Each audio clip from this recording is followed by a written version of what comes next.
안녕하세요. 뽀뽀이뽀입니다. 안녕하세요. 뽀뽀리뽕입니다. 오늘은 오사카 여행 4일차 이야기를 들려드릴게요. 이번에는 신세카이로 숙소를 옮길 예정인데요. 신세카이는 스텐카쿠 전망대가 있는 매력적인 동네랍니다. 며칠 만에 숙소를 옮기는 날이라 설레기도 했고 그곳의 분위기가 어떨지 무척 궁금했답니다. 이번 영상에서는 새로운 숙소와 우메다의 숨은 보석 같은 장소들을 가득 담아보았습니다. 아마 보시면 이런 곳도 가볼만 하네 싶으실 거예요. 영상 끝까지 시청해 주시고요. 여행 중 사용한 경비와 이동 코스도 자세히 정리해 두었습니다. 오사카 여행을 계획하실 때 참고해 보세요. 그럼 오사카 여행 4일차 이야기 지금 바로 시작합니다. 4일차 오전에는 남편이 조깅을 했을까요? 네, 조깅을 했습니다. 하루에 3만 보 가까이 걸어 다니는데 아침 조깅할 힘은 어디서 나오는 걸까요? 저는 이날 남편 조깅하고 온지도 모를 정도로 오전에 푹 잤답니다. 다음에 오사카 여행 오면 빅카메라 가서 호카 러닝화 하나 사서 저도 꼭 같이 뛰어볼까 하고 생각했지만 아마도 어렵지 않을까 싶습니다. 다음에 같이 뛴다고 해놓고 늘 약속을 못 지켜서 이제 약속은 안 하려고요. 그렇게 오전에 좀 쉬다가 10시 다 되어갈 시간에 체크아웃을 하러 내려왔습니다. 우메다 쇼핑센터 구경할 거라서 짐은 로비에 맡겨두었답니다. 여기서 팁 하나 나갑니다. 무거운 짐을 들고 다니면서 여행을 할 수 없을 때 이용하기 좋은 두 가지 방법입니다. 저희처럼 호텔 로비에 짐을 맡기는 방법이 있고요. 체크아웃 후 이용이라 유료였습니다. 사이즈 상관없이 한 개당 500엔을 지불했답니다. 단점은 다시 숙소로 돌아와야 하는 게 단점이었지만 비용 면에서 저렴했고 저희 숙소 위치에서 코인아커까지는 꽤 오래 끌고 이동해야 해서 가지고 다녔으면 엄청 힘들었을 것 같아요. 그리고 터미널에 위치한 락커를 이용하는 방법입니다. 터미널 코인 락커는 금액대가 다양했는데요. 사이즈별로 금액도 다르니 참고하시고요. 동전만 사용 가능하다 보니 이용하실 거라면 미리 동전을 꼭 준비해 놓아야 한답니다. 저희 같은 경우는 큰 캐리어가 2개에 기내용 하나여서 터미널 코인 락커 이용했으면 비용이 10,000원 정도 더 들었을 것 같아요. 여러분도 참고해서 이용해 보세요. 이 거리도 이번 오사카 일정에서 걷는 게 마지막이겠네요. 전에 아이들이랑 같이 방문하지 못했던 소네자키 신사에 도착했어요. 신사도 신년이라 낮에는 이렇게 방문 계획이 많더라고요. 맛있는 꼬치를 파는 트럭도 있고 점괘를 볼 수 있는 곳도 있었습니다. 저기 묶어놓고 가는 거래. 점괘가 안 좋을 때. 운세 같은데 이것도? 뽑기도 운세인 것 같아. 귀여워. 사진 찍을게. 소네자키 신사는 연인의 사랑을 기원하는 신사랍니다. 신사 관련 자세한 내용은 오사카 1편을 확인해주세요. 간단하게 구경하고 저희는 소네자키 골목도 한번 둘러봅니다. 배도 고프고 간단하게 편의점에서 간식 사먹고 이동해 볼게요. 로션이니까 오늘도 가라야케 군을 골랐고요. 크림 모찌빵도 골랐습니다. 그거 뭐예요? 건담 음료수예요? 일본 편의점은 앉아서 먹고 갈 데가 잘 없어요. 그래서 일단 결제하고 밖으로 나가봅니다. 복숭아 물. 이 뭐야 이거? 맛없다. 향. 복숭아 향. 복숭향. 맛없는 복숭아 물을 마시고 다시 이동해 봅니다. 여기가 실제로는 건물과 건물 사이인데 위에 천장을 다 막아서 비가 와도 걷기 좋도록 되어 있네요. 이렇게 조금 걷다 보니 해파이브 대관람차가 보였답니다. 와우. 이른 시간에 대단히 긴 줄을 봤는데요. 여기가 셀프로 타코야끼와 오코노미야끼를 만들어 먹을 수 있는 곳이라 인기가 많은 곳인가 봐요. 줄 서서 가볼 만한 곳이긴 하겠죠? 드디어 저희 첫 목적지에 도착했습니다. 여기는 마루젠 준도코 서점 건물인데요.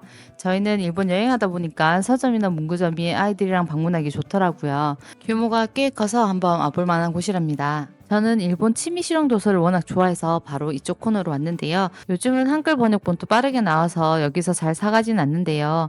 예전엔 일본 여행하면 뜨개책이나 옷 만들기 책을 사오는 게 취미 부자들에겐 필수 코스였답니다. 이런 거 좋아하신다면 서점 들려서 꼭 한번 구경해보고 오세요. 여기는 에온즈라는 매장인데요. 그림책과 관련된 상품을 전문적으로 판매하는 샵이에요. 에온즈는 도쿄와 여기 두 매장이 있으니 좋아하는 일본 그림책이 있다면 한번 방문해보세요.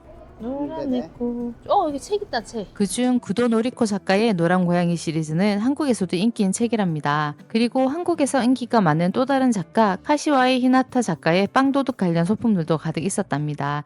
그리고 서점 꼭대기층에 스루가야 우메다 로프트점이 있어요.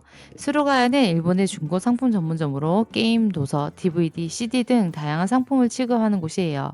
특히 레트로 게임 관련 게임기와 게임 소프트가 다양하게 있고요. 한정판 희귀 굿즈 구매하기도 좋은 곳이랍니다. 중고지만 상태가 우수한 게 많아서 득템하기 좋은 곳이랍니다. 애니 게임 만화 좋아하는 사람이라면 들리면 좋은 곳이에요. 추천해봅니다. 여기까지 왔으면 나카자키초 카페 거리를 갔으면 좋은데요. 연휴라서 문 안 연 곳이 많더라고요. 다음에 방문하면 나카자키초 카페 거리는 꼭 가보고 싶네요. 로프트샵도 방문은 안 했는데 문구나 다양한 차파가 있으니까 꼭 들려보세요. 저희는 로프트 앞에 엄청 커 보이는 가짜 뽑기샵이 있어서 그쪽으로 바로 이동을 했답니다. 다 볼 수 있겠나? 많은데? 여기는 가차가차노 모리 오사카 우메다 차야마치점이에요. 1000개 이상의 가차 기계가 모여있는 대형 가차 전문점이랍니다. 애니메이션 굿즈부터 동물 피규어, 키링 등 다양한 가차가 많고요. 인기 있는 가차는 빨리 품절되니까 오전에 방문하시는 게 팁이랍니다. 이게 구분이 되어 있는 게 너무 재밌네요. 동물도 나왔었고 뭐 캐릭터 이런 것보다 전 음식이 예쁜 것 같네요. 아, 동성센소리야? 여기 길이 예뻐서 영상에 담아봤는데요. 오사카 젊은 분들이 많이 찾는 차야마치 거리라고 합니다. 20대를 겨냥한 개성 있는 샵들이 줄을 이루고 있다고 해요. 맛집과 새로운 트렌드가 가득한 곳이라 골목골목 상점 구경하기도 괜찮은 곳이랍니다. 카페에서 여유 좀 부려볼까 했는데 스타벅스 자리가 없네요. 그래서 맥도날드로 들어왔습니다. 여기까지 걸어왔고 서점도 구경했으니 한번 쉬어줄 타임이 되었죠. 간단하게 햄버거랑 간식도 먹고 좀 쉬었다가 다시 이동하려고요. 맥플러리를 시켜봤습니다. 한 개 3,200원. 버거 세트 9,600원. 그럼 잠시 쉬었으니 다시 이동해 볼게요. 우메나는 이 길을 참 자주 지나가네요. 오늘도 머리 위로 전철이 지나가는 그 길을 지나간답니다. 우리 아들이 좋아하는 한큐 열차가 지나가고 있습니다. 전철이 위로 지나가는 건물 아래 한큐 3번가에 도착을 했는데요. 남편이 저를 꼭 데려가고 싶은 곳이 있다고 해서 찾아온 곳이랍니다. 여기 쇼핑센터 한번 같이 둘러볼게요. 레고샵이 나왔습니다. 레고샵은 한국이랑 전시도 비슷하고 상품도 똑같답니다. 대신 금액은 한국보다 비싸더라고요. 일본 여행 와서 레고 사는 건 아닌 것 같아요. 그리고 아이들이랑 우메다 오시면 한번 들려보면 좋은 곳 한큐 브릭 뮤지엄입니다. 저희 아이들은 레고를 워낙 좋아하다 보니 여기 너무 재밌게 봤는데요. 오사카의 모습을 레고로 만들어 놓은 게 이쁘고 인상적이었답니다. 꼭 한번 들려보세요. 지하에 하비 스테이션이 숨어 있다고 합니다. 제가 유튜브 하기 전 취미가 옷 만들기였는데요. 그래서 일본 여행 오면 이런저런 소품 살 게 많아서 참 좋았는데 요즘 오히려 영상 만드는데 시간을 많이 쓰다 보니 취미생활을 못하고 있어요. 그래도 제가 이런 소품 보는 거 좋아하는 거 알아서 남편이 일부러 검색해서 데려와 줬답니다. 원단의 소품 다양한 자재들부터 제가 요즘 좋아하는 취미인 뜨개질 관련 용품까지 다양하게 있었습니다. 오사카 여행 오셔서 공예 관련 용품 사러 꼭 한 군데만 들려야 한다면 여기 오시면 되겠죠? 정말 다양하고 구경할 게 많았답니다. 공예 제품 외에도 아이들 좋아하는 매장도 많았습니다. 토미카 매장도 있었고 키디랜드는 산리오 천국이었고요. 산리오 샵보다 여기가 더 제품도 많고 좋더라고요. 별의 컵이 매장도 있었답니다. 미술 관련 용품 샵도 있어서 구경하고 왔답니다. 아이들과 들려보기 좋은 한큐 3번가 지하 1층이었답니다. 근데 왜 줄 서 있는 거야 또? 라면집이네. 있지 라멘. 라면 어떠죠? 연휴 동안 문을 닫았던 다이마루 백화점이 드디어 문을 열었습니다. 이번 방문의 가장 큰 이유는 바로 13층에 위치한 포켓몬 센터 때문이랍니다. 일본 여행을 왔다면 특히 아이들이랑 함께라면 꼭 들려야 하는 필수 코스입니다. 저희 가족은 포켓몬고 게임도 함께 즐기고 있어서 포켓몬 센터 방문은 늘 필수 일정입니다. 지난번 후쿠오카 여행 때는 입장은 수월했지만 계산줄이 길었는데 이번 오사카 우메다점은 입장조차 대기해야 할 정도로 인기가 많은 곳이었습니다. 편하게 쇼핑하려면 개점 시간에 맞춰서 가는 게 좋고요. 이미 줄이 길다면 바로 웨이팅 티켓을 받아서 지정된 시간에 다시 오시면 됩니다. 화장실도 13층은 사람이 많으니 다른 층 화장실을 이용하면 대기 시간을 줄일 수 있습니다. 아쉽게도 저희는 포켓몬 센터 입장을 포기했습니다. 대신 웨이팅 없이 입장 가능한 닌텐도 스토어를 방문해봤는데요. 닌텐도 게임을 좋아하는 저로서는 정말 천국 같은 곳이었습니다. 동물의 숲, 피크민 등 익숙한 캐릭터들이 가득하고 굿즈 종류도 엄청 다양하더라고요. 그런데 가격이 착하지 않아서 쉽게 손이 가진 않더라고요. 지금 생각해보니 피크민 인형이나 동물의 숲 굿즈는 사올 걸 하는 아쉬움이 남네요. 한국에서도 닌텐도 관련 상품은 대원샵 같은 곳에서 구입할 수 있지만 일본만큼은 다양하지 않아요. 일본 여행 가시면 한 번쯤 구경하러 와보세요. 같은 층에는 짱구샵이나 원피스샵 등 다양한 인기 캐릭터 굿즈샵도 있어서 포켓몬 센터뿐만 아니라 여러 가게를 둘러볼 수 있습니다. 이런 이유로 다이마루 백화점 13층이 언제나 인기가 많은 것 같습니다. 다이마루 백화점에서 나와서 다시 숙소로 걸어갑니다. 그간 왔다 갔다 하면서 한 번도 안 갔던 길로 한번 걸어서 이동해 봤답니다. 체크인 시간쯤 왔더니 다른 분들 캐리어에 저희 캐리어가 갇혀 있었네요. 로비에서 조금 쉬었다가 캐리어 받아서 다음 숙소로 이동했답니다. 캐리어는 오늘도 저 빼고 하나씩 다 들었습니다. 지하철 타고 두 번째 숙소가 있는 신세카이에 도착했습니다. 구글맵 믿고 따라갔는데 좀 빙 둘러서 숙소 쪽으로 이동을 했답니다. 그래도 골목 구경하면서 이동하니까 좋았답니다. 그렇게 해서 우연히 지나가게 된 골목인데요. 여기는 잔잔요코초 난요도리 상점가인데요. 작은 골목에 이자카야, 타코야키, 쿠시카츠 가게들이 있고 신세카이 특유의 활기찬 분위기를 느낄 수 있는 곳이라서 신세카이에 오셨다면 꼭 방문해봐야 할 상점가랍니다. 킵해놓으세요. 이번 오사카 여행 두 번째 숙소 오션 츠텐카쿠에 도착했습니다. 위치가 참 좋은 숙소였어요. 아파트 스타일의 숙소였고요. 무인 체크인으로 이용했답니다. 숙소 관련 자세한 영상은 별도로 준비되어 있으니 오사카 숙소 영상을 참고해주세요. 짐도 풀고 아이들이랑 잠깐 쉬었답니다. 룸이 작은 호텔에서 그래도 공간이 넓어지니까 쾌적하고 좋더라고요. 여기는 오늘 또 줄 서 있네요. 기본 줄이 맨날 이 정도 되나봐요.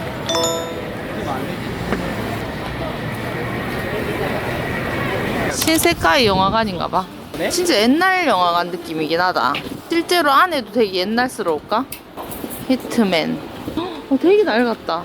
여기는 신세카이 혼돌이 상점가입니다. 화려한 간판이 불을 밝히면 낮과는 전혀 다른 분위기가 펼쳐지는데요. 네온 사인이 가득한 모습이 마치 도톤보리를 떠올리게 하죠. 거리에 들어서 다양한 음식점들, 특히 쿠시카츠, 타코야키, 이자카야까지. 신세카이는 먹거리가 정말 많더라고요. 특별한 맛집을 찾지 않아도 맛있는 한 끼를 먹을 수 있는 곳으로 유명하니까 저희도 아이들과 함께 먹을 만한 편안한 식당을 찾아서 들어가 보았답니다. 여기 안 갈래? 여기 오코노미야끼던데? 대형 오코노미야끼 간판에 있길래 한번 들어가 봤는데요. 메뉴도 입구에 잘 소개되어 있고 다양한 메뉴가 있어서 한번 이용해 보려고 들어가게 되었습니다. 들어가서 자리를 잡으려는 순간 입구 쪽 테이블에 전자담배를 피는 분이 있는 거예요. 실내 흡연이라니 놀라서 그냥 다시 나왔답니다. 근데 들어가자마자 막 떼고 있는 거야. 그래서 골목 구경도 할 겸 식당을 다시 찾아보기로 했답니다. 작은 도톤보리 같은 신세카이는 상점들 구경하는 것도 나름 재미가 있었습니다. 근데 둘러보다 보니 알게 된 게 있어요. 식당 내부에서 전자담배 흡연이 가능하더라고요. 그래서 금연 식당 찾기는 실패를 했답니다. 아이들이랑 이용하실 때 참고하세요. 골목 둘러보다가 그나마 처음 들어갔던 식당이 매장이 넓어 보여서 다시 들어왔습니다. 식당 메뉴와 가격은 대부분 비슷한 편이었는데요. 좀 특이한 게 또 자리세가 따로 부과되는 점도 특징이었습니다. 이건 기본으로 나오는 짭조름한 김부각이었는데요. 성인 인원수별로 기본으로 나왔습니다. LP는 안 된다고 하네요. 메뉴판에 보니까 휴대폰으로 자리에 앉아서 주문이 가능하더라고요. QR태그 찍자마자 테이블 번호랑 다 전달이 되나봐요. 주문 수정이 어려우니 메뉴를 담을 때 주의해서 주문해보세요. 아 이거 문어 튀김이구나. 치킨 프라이. 아 오케이. 되게 작네 사이즈가. 문어 튀김이에요. 이것저것 시켜봤는데요. 나오는 양이 생각보다 작더라고요. 5,000엔 넘게 주문했는데 양이 많진 않았어요. 오코노미야끼는 나오는데도 오래 걸리고 다 조리돼서 나왔는데 양도 좀 작았고요. 간단하게 술 한잔하면서 현지 분위기 느끼기 좋은 집이었긴 했지만 저희는 이날 이후로 저녁은 취향에 맞는 도시락을 사서 더 맛있게 먹었답니다. 신세카에 오셨다면 한 번쯤 이용해볼 만한 식당이었습니다. 식사를 마쳤으니 근처 마트에 들려봤습니다. 지난번 숙소 근처는 마트가 갈만한 데가 없더라고요. 신세카에는 가까운데 마트가 있어서 이렇게 이용해봤답니다. 한국 마트 같은 느낌이랍니다. 맛있는 푸딩 하나도 없네. 야 그럼 두께 차해봐. 언제 만들었니? 10시에 만들었는데? 과자 몇 가지 추천해 드릴게요. 실패 없는 맛있는 과자들이니까 꼭 한번 드셔보세요. 한국 라면 과자도 은근 많았고요. 일본 라면 중에 맛있었던 두 가지도 추천해 봅니다. 이번 일본 여행하면서 새로운 상품 살 때 잘 이용했던 페이케 어플이에요. 다 잘 되는 거 아니고 검색이 안 되는 상품도 있으니 참고해서 한번 이용해 보시고요. 이 어플은 할인 쿠폰도 들어있어서 이용하기 너무 좋았답니다. 뭐 샀어요? 보여주세요. 라면, 우동. 과자. 내일 아침 먹을 거랑 해서 간식이랑 샀습니다. 이럴 줄 알고 장바구니도 챙겨왔는데 유용하게 잘 썼답니다. 마트에서 나와서 가는 길에 츠텐카쿠가 보입니다. 2025년 엑스포를 기념해서 색상이 파란색과 빨간색 조명이었답니다. 일로 가는 것도 에너지를 쓰는 거잖아. 여기는 츠텐카쿠 타워로 이어지는 골목에 아케이드가 있는 상점가예요. 여기는 츠텐카쿠가 잘 보이는 길이고 다양한 상점가들이 있어서 상점 구경하기 좋은 곳이랍니다. 아쉽게도 신년 연휴 쉬는 곳이 많아서 특유의 활기찬 분위기를 느끼지 못하고 와서 아쉬웠답니다. 그냥 보기만 해도 너무 예쁘죠? 이국적인 분위기가 가득한 츠텐카쿠 가는 길이었답니다. 여기 상점에 코인 세탁하는 곳도 있었어요. 잠깐 구경해봤는데 빨래 건조하러 오면 딱이겠더라고요. 혹시 여행 오셨다가 세탁 고민되시면 한번 이용해보세요.